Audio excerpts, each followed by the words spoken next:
हरिओम, माझं नाव भक्ती विलास चव्हाण। मी कणकवली उपासना केंद्र माझं 2016चा मी एक अनुभव सांगते माझ्या मुलीचा। माझी मुलगी आणि तिचं कुटुंब खडगपूरला राहतं, पश्चिम बंगालला।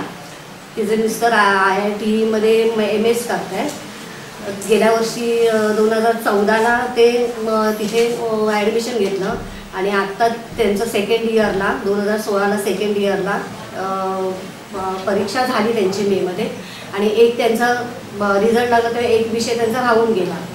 तर ती मुलीने म्हणजे पुढचं त्यांचं प्रोजेक्ट पुढच्या 6 महिन्याचं प्रोजेक्ट त्याच्यावर अवलंबून होतं।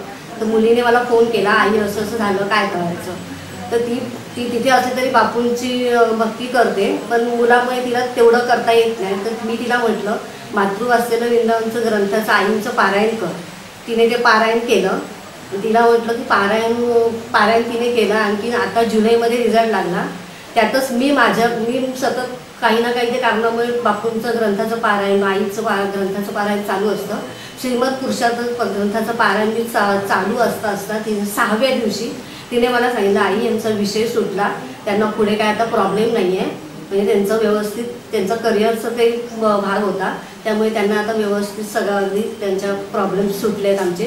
तू सांग मला जे आईचं ग्रंथाचं वाचन करायला सांगितलं आणि तू जे केलं त्यामुळे सगळं अगदी व्यवस्थित झालं।